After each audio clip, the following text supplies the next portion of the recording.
الکریم اما بعد فاعوذ باللہ من الشیطان الرجیم بسم اللہ الرحمن الرحیم رب اشرح لی صدری ویسر لی امری واحلل عقدۃ من لسانی یفقہوا قولی۔ السلام علیکم ورحمۃ اللہ وبرکاتہ۔ ناظرین، پروگرام دعا کیجیے کے ساتھ آپ کی خدمت میں حاضر ہیں۔ آج ہم انشاءاللہ بیماری سے شفا کی دعائیں آپ کے ساتھ شیئر کریں گے۔ صحت اور بیماری انسانی زندگی کے ساتھ ساتھ ہیں۔ انسان کی زندگی کے کوئی بھی 2 دن ایک جیسے نہیں ہوتے۔ آج اگر انسان خوش ہے تو کل اداس ہوگا، اگر آج وہ اپنے جسم میں قوت محسوس کر رہا ہے تو کل بیمار ہو سکتا ہے۔ انسان کے اوپر دن میں بھی کئی بار مختلف طرح کی کیفیات گزرتی ہیں۔ کبھی انسان روحانی طور پر، جذباتی طور پر بیمار ہوتا ہے اور کبھی انسان جسمانی طور پر بیمار ہو جاتا ہے۔ بیماری کی کیفیت صحت کی کیفیت سے مختلف ہوتی ہے اور ہر انسان اس کو محسوس کر سکتا ہے۔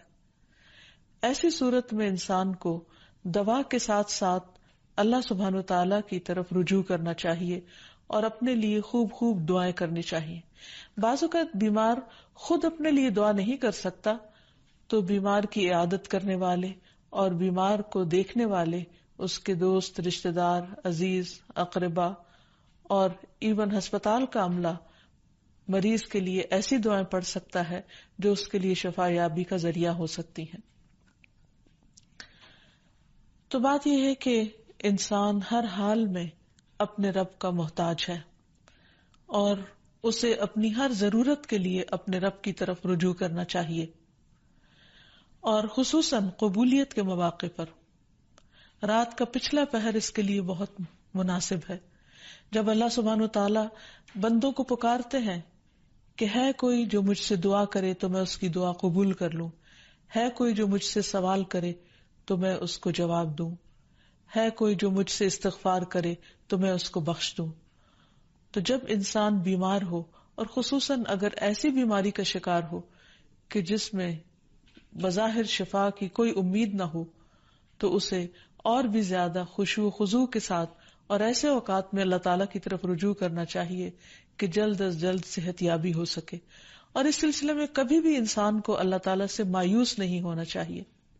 پھر یہ بات یاد رہے کہ جب انسان دعا کرے تو اس سے پہلے اللہ سبحانہ وتعالیٰ کی تعریف کے کلمات کہنا نہ بھولے۔ تو آئیے آج ہم آپ کو دعا کرنے سے پہلے کچھ نئے کلمات بتائیں گے جو اللہ سبحانہ وتعالیٰ کی حمد و ثنا پر مبنی ہے۔ ربنا لک الحمد ملء السماوات والارض وملء ما شئت من شیء بعد اہل الثناء والمجد احق ما قال العبد وكلنا لك عبد اللهم لا مانع لما اعطيت ولا معطي لما منعت ولا ينفع ذا الجد منك الجد۔ اے ہمارے رب، تمام تعریفیں تیرے ہی لیے ہیں جن سے آسمان اور زمین بھر جائیں، اور اس کے بعد جو تو چاہے وہ بھی اس سے بھر جائے۔ تو ہی تعریف اور بزرگی کے لائق ہے۔ بندے جو کہتے ہیں تو ان کا سب سے زیادہ حقدار تو ہے، اور ہم سب تیرے بندے ہیں۔ اے اللہ، جسے تو عطا کرنا چاہے اس سے کوئی روک نہیں سکتا، اور جسے تو نہ دینا چاہے اسے کوئی دے نہیں سکتا، اور کسی مرتبے والے کی بزرگی تیرے سامنے کوئی فائدہ نہیں دے سکتی۔ یعنی اللہ سبحانہ وتعالیٰ کے علاوہ کوئی بھی اور ایسا نہیں ہو سکتا جو انسان کی مشکل کو آسان کر سکے۔ تو آئیے اس کے ساتھ ہم دیکھتے ہیں کہ بیماری کے اسباب کیا ہوتے ہیں، بیماریاں کیوں آتی ہیں۔ سب سے پہلی بات تو یہ کہ بیماری اللہ کے اذن سے آتی ہے۔ جب تک اللہ سبحانہ وتعالیٰ کا اذن نہ ہو، انسان پر کوئی کسی قسم کی مشکل آ نہیں سکتی۔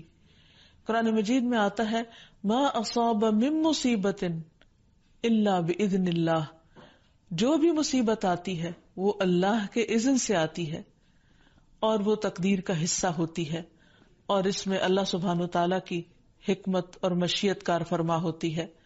اور وہ کیا ہو سکتی ہے؟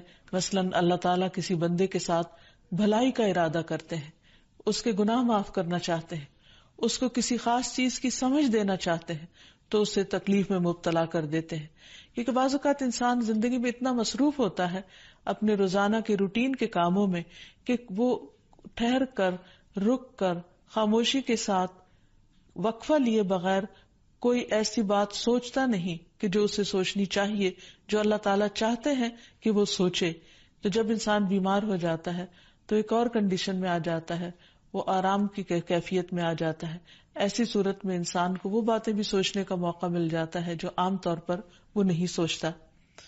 پھر اسی طرح ہمیں ہمارا دین یہ بھی بتاتا ہے کہ بعض اوقات انسان پر بیماری یا کوئی بھی تکلیف اس کے اپنے ہاتھوں کی کمائی سے آتی ہے، یعنی اس کا اپنا کوئی گناہ یا قصور ہوتا ہے جس کی بنا پر اسے وہ تکلیف پہنچتی ہے. قرآن مجید میں آتا ہے وَمَا أَصَابَكُم مِّن مُّصِيبَةٍ فَبِمَا كَسَبَتْ أَيْدِيكُمْ وَيَعْفُو عَن كَثِيرٍ، اور تمہیں جو بھی مصیبت پہنچی تو وہ اس وجہ سے ہے جو تمہارے ہاتھوں نے کمایا، اور وہ بہت سی چیزوں سے درگزر کر جاتا ہے. اسی طرح بعض اوقات انسان کی بیماریاں اس کے کسی گناہ کا نتیجہ ہوتی ہیں.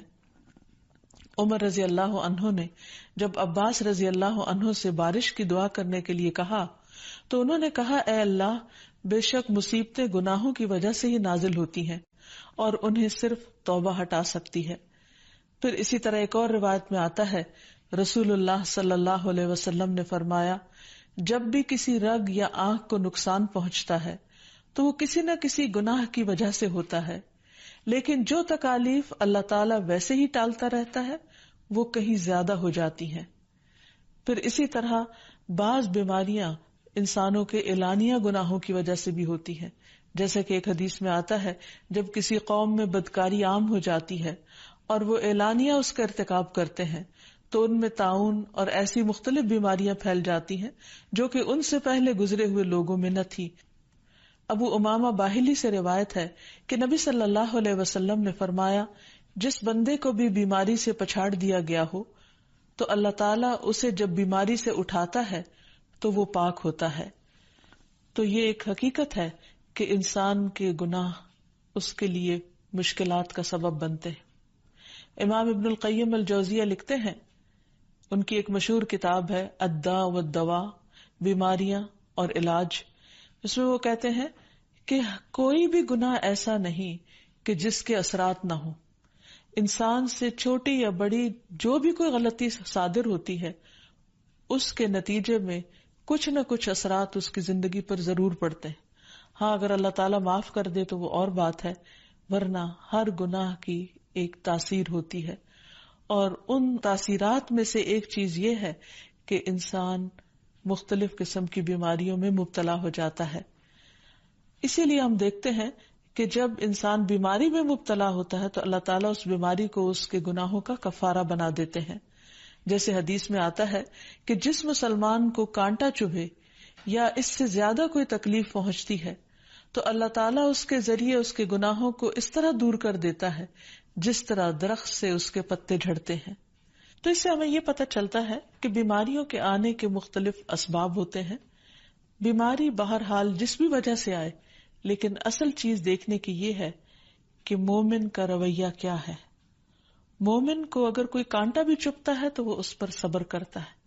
اس لیے بیماری یا تکلیف کے آنے پر انسان کو اللہ سے راضی رہنا چاہیے، شکوہ نہیں کرنا چاہیے، کیونکہ جو اللہ سے راضی ہو جاتا ہے کسی آزمائش پر، اللہ تعالیٰ بھی اس سے راضی ہو جاتا ہے. پھر اسی طرح اللہ تعالیٰ کا شکر ادا کرنا چاہیے، کیونکہ بیماری اس سے زیادہ شدید بھی ہو سکتی تھی. لہذا انسان کو اللہ تعالیٰ جس حال میں رکھے انسان اس پر شکر گزار رہے. پھر یہ کہ انسان کسی بھی بیماری میں کسی بھی قسم کی ہو اور زندگی کے کسی بھی حصے میں ہو اس میں مایوس نہ ہو، پر امید رہے کہ بیماری دور ہو جائے گی. پھر اسی طرح اگر بیماری طول پکڑ جائے تو انسان کو گھبرانا نہیں چاہیے، کیونکہ ہر گزرنے والا لمحہ انسان کے درجات میں اضافے کا سبب بنتا ہے اور اس کے گناہ مسلسل جھڑتے چلے جاتے ہیں حتیٰ کہ انسان بالکل پاک صاف ہو جاتا ہے. پھر اسی طرح انسان کو بیماری کی حالت میں دوسروں سے شکوے شکایات نہیں کرنی چاہیے، کیونکہ بیماری اللہ کے اذن سے آتی ہے، اور جب انسان ہر ایک کے آگے رونے لگتا ہے تو گویا وہ اللہ تعالیٰ کا شکوہ کر رہا ہوتا ہے، جو چیز اللہ تعالیٰ کو پسند نہیں. پھر اسی طرح منہ سے برے الفاظ نہیں نکالنے چاہیے، بیماریوں کو کوسنا نہیں چاہیے، اور پھر ایسے الفاظ نہیں ادا کرنے چاہیے کہ مجھے لگتا ہے کہ اس بیماری میں میری زندگی چلی جائے گی، یا یہ کہ کسی مریض کی عیادت کے لیے جا کر اس کو اس قسم کی بات نہیں کرنی چاہیے، خواہ کتنی ہی خطرناک بیماری کیوں نہ ہو، ہمیشہ اسے امید دلانے چاہیے، کیونکہ مایوسی کے الفاظ اور برے بھلے اور منفی قسم کی باتیں اللہ تعالیٰ کو پسند نہیں، اور انسان ویسے بھی جیسے سوچتا ہے پھر اس کے ایکشن اس کے مطابق ہونے لگتے ہیں۔ اب یہ ہے کہ انسان بیماری میں دوا ضرور کرے، کیونکہ حدیث میں آتا ہے کہ اللہ تعالیٰ نے کوئی بیماری ایسی نہیں اتاری جس کے لیے دوا نہ اتاری ہو۔ ہاں، جسے معلوم ہو اسے معلوم ہوتا ہے، اور جسے نہیں معلوم ہوتا اسے نہیں معلوم ہوتا۔ بعض اوقات اللہ تعالیٰ ڈاکٹر کے دل میں ڈال دیتا ہے اور اس کا علاج اس کو سمجھ میں آ جاتا ہے، اور بعض اوقات وہ بیماری لا علاج ہوتی ہے، حالانکہ اس کا علاج موجود ہوتا ہے مگر کسی کو بھی علاج سمجھ میں نہیں آتا۔ بہرحال نوعیت کچھ بھی ہو تو علاج ضرور کراتے رہنا چاہیے، اور کبھی مایوس نہیں ہونا چاہیے کہ اس بیماری کا علاج ہو نہیں سکتا، نہیں، ایک کے بعد ایک کوشش انسان کرتا رہے، اور جب اللہ کا اذن ہوگا بیماری دور ہو جائے گی۔ اور اس کے ساتھ ساتھ انسان یہ بھی یقین رکھے کہ شفا اللہ کے ہاتھ میں ہے، کسی ڈاکٹر کے ہاتھ میں نہیں، کسی انسان کے ہاتھ میں نہیں، کیونکہ جب تک اللہ کا اذن نہ ہو شفا نہیں ہو سکتی، خواہ کوئی کتنا بھی بڑا ڈاکٹر کیوں نہ ہو۔ اسی لیے نبی صلی اللہ علیہ وسلم کی دعاؤں کے آخر میں آتا ہے کہ لا شفا الا شفاؤک، کوئی شفا نہیں مگر تیری ہی شفا، یعنی جو اللہ سبحانہ وتعالی اپنے بندے کو شفا عطا کرے۔ پھر اسی طرح یہ ہے کہ حضرت ابراہیم علیہ السلام نے اللہ سبحانہ وتعالی کے بارے میں فرمایا تھا کہ وَإِذَا مَرِضْتُ فَهُوَ يَشْفِينِ، کہ جب میں بیمار ہوتا ہوں تو وہی مجھے شفا دیتا ہے، یعنی اللہ تعالیٰ ہی اس بیماری کو دور کرتا ہے۔ اسی طرح ایک اور روایت سے بھی پتہ چلتا ہے کہ شفا دراصل اللہ سبحانہ وتعالی کے ہاتھ میں ہے۔ حضرت عائشہ سے مروی ہے کہ رسول اللہ صلی اللہ علیہ وسلم دم کیا کرتے تھے اور یہ دعا پڑھتے تھے، امسح البأس رب الناس بیدک الشفاء لا یکشف الکرب الا انت، اے لوگوں کے رب تکلیف کو دور کر دے، تیرے ہی ہاتھ میں شفا ہے، تیرے سوا اس کو دور کرنے والا اور کوئی بھی نہیں۔ پھر اسی طرح انسان جب کسی بیمار کی عادت کے لیے جائے تو اس پر بھی دعا پڑھے اور اس کے لیے دعا کرے۔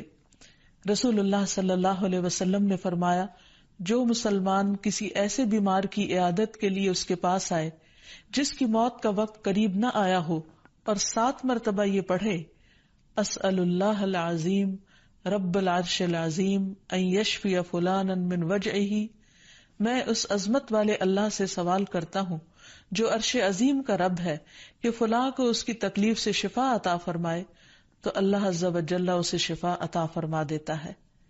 اور پھر ہم دیکھتے ہیں کہ تمام انبیاء اپنی بیماریوں میں، تکلیفوں میں اللہ تعالیٰ کو پکارتے تھے، جیسا کہ ایوب علیہ السلام کی دعا قرآن مجید میں آتی ہے، وَأَيُّوبَ إِذْ نَادَى رَبَّهُ أَنِّي مَسَّنِيَ الضُّرُّ وَأَنْتَ أَرْحَمُ الرَّاحِمِينَ فَاسْتَجَبْنَا لَهُ فَكَشَفْنَا مَا بِهِ مِنْ ضُرٍّ وَآتَيْنَاهُ أَهْلَهُ وَمِثْلَهُمْ مَعَهُمْ رَحْمَةً مِنْ عِنْدِنَا وَذِكْرَى لِلْعَابِدِينَ۔ اور ایوب جب اس نے اپنے رب کو پکارا کہ بے شک مجھے تکلیف پہنچی ہے اور تو رحم کرنے والوں میں سب سے زیادہ رحم کرنے والا ہے، تو ہم نے اس کی دعا قبول کر لی، پس اسے جو بھی تکلیف تھی اسے دور کر دیا، اور اسے اس کے گھر والے اور ان کے ساتھ ان کی مثل اور عطا کر دیے، اپنے پاس سے رحمت کے لیے اور ان لوگوں کی یاد دہانی کے لیے جو عبادت کرنے والے ہیں۔ اسی طرح رسول اللہ صلی اللہ علیہ وسلم نے ایک اور موقع پر ایک صحابی عثمان بن ابی عاص الثقفی کو ایک دعا سکھائی۔ جب وہ نبی صلی اللہ علیہ وسلم کے پاس حاضر ہوئے، وہ کہتے ہیں مجھے اتنی تکلیف تھی کہ قریب تھا کہ وہ مجھے ہلاک کر دیتی، تو نبی صلی اللہ علیہ وسلم نے مجھے فرمایا اس درد کی جگہ پر اپنا دایاں ہاتھ رکھو اور 7 مرتبہ کہو بسم اللہ اعوذ بعزت اللہ وقدرتہ من شر ما اجد واحاذر.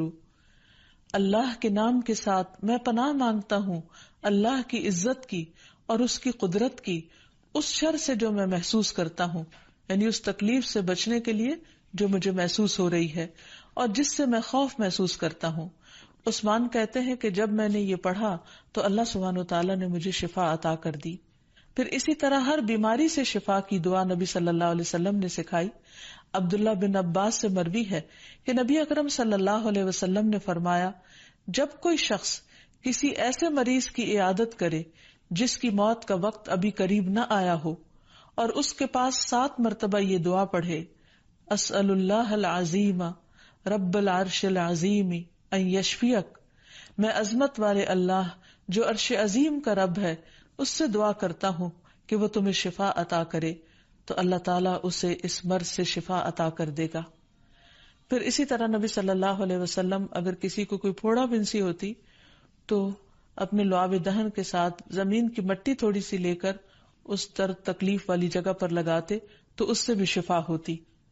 حضرت عائشہ کہتی ہیں کہ جب کسی انسان کے عضو میں کوئی تکلیف ہوتی، پھوڑا یا زخم ہوتا، تو نبی صلی اللہ علیہ وسلم اپنی انگلی اس طرح رکھتے، اور سفیان جو راوی ہیں انہوں نے اپنی شہادت کی انگلی زمین پر رکھی، پھر اسے اٹھا کر فرمایا بسم اللہ تربت اردنا بریقت بعدنا لیشفى به سقیمنا باذن ربنا.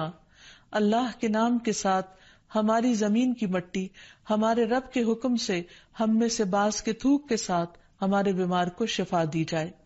یعنی لعاب دہن کا اپنا ایک اثر ہوتا ہے، اور لعاب دہن جو ہے ایک طرح سے دوا کا کام کرتا ہے، اور اللہ کا نام لے کر جب لعاب دہن لگایا جائے تو شفا ہوتی ہے. جیسے کہ ایک اور موقع پر نبی صلی اللہ علیہ وسلم نے ایک جلے ہوئے مریض کے اوپر یہی دعا پڑھ کر لعاب دہن لگایا تو اللہ تعالیٰ نے اس مریض کو شفا یاب کر دیا، اور وہ دعا تھی اذهب البأس رب الناس واشف انت الشافی لا شفاء الا شفاؤک شفاء لا یغادر سقما. پھر اسی طرح ایک موقع پر ایک قبیلے کے سردار کو جب بچھو نے کاٹ لیا اور اس کے جسم میں زہر پھیل گیا تو ایک صحابی نے سورۃ الفاتحہ پڑھ کر اس پر دم کیا تو اس سے اس کو شفا ہو گئی. اور یہ بات جب نبی صلی اللہ علیہ وسلم کو بتائی گئی تو آپ اس پر خوش ہوئے. اور سورۃ فاتحہ سب لوگوں کو آتی ہے، اسی لیے اس کا نام سورۃ الشفا بھی ہے، کیونکہ یہ بیماری میں بطور علاج پڑھی جاتی ہے مریض پر. مریض خود بھی پڑھ سکتا ہے اور اس کے اٹینڈنٹس بھی اس پر پڑھ سکتے ہیں. حضرت علی رضی اللہ تعالیٰ عنہ کہتے ہیں کہ نبی صلی اللہ علیہ وسلم کو بچھو نے ڈس لیا اور آپ نماز پڑھ رہے تھے. جب آپ نماز سے فارغ ہوئے تو آپ نے فرمایا اللہ تعالیٰ بچھو پر لعنت کرے، یہ نہ نمازی کو چھوڑتا ہے نہ کسی اور کو. پھر آپ نے پانی اور نمک منگوایا، آپ اس پر ملتے جا رہے تھے اور یہ صورتیں پڑھ رہے تھے قل یا ایھا الکافرون وقل اعوذ برب الفلق اور قل اعوذ برب الناس. تو یہ بھی ایسے مواقع پر پڑھی جا سکتی ہیں. پھر اسی طرح یہ ہے کہ اگر کسی بھی دوا یا دعا سے مریض صحت یاب نہ ہو رہا ہو، اس کی تکلیف کم نہ ہو رہی ہو، تو بھی موت نہیں مانگنی چاہیے، کیونکہ مومن کے لیے زندگی ایک بہت بڑی نعمت ہے. وہ جس بھی حال میں گزرے، بہرحال وہ اسے آخرت کمانے کا ذریعہ بنا سکتا ہے. یعنی اگر وہ تکلیف میں اس کی زندگی گزر رہی ہے اور اس پر وہ صبر کر رہا ہے اور اللہ کو یاد کر رہا ہے تو اس کے بے پناہ درجات بلند ہونے کا ذریعہ ہے. یعنی یہ بیماری اس کے لیے بلندی درجات کا ذریعہ بن جاتی ہے. اس لیے کبھی بھی موت نہیں مانگنی چاہیے. ہاں اگر تکلیف حد سے بڑھ جائے تو انسان یہ دعا مانگ سکتا ہے اللہم احینی ما کانت الحیات خیرا لی وتوفنی اذا کانت الوفات خیرا لی. اے اللہ جب تک میرے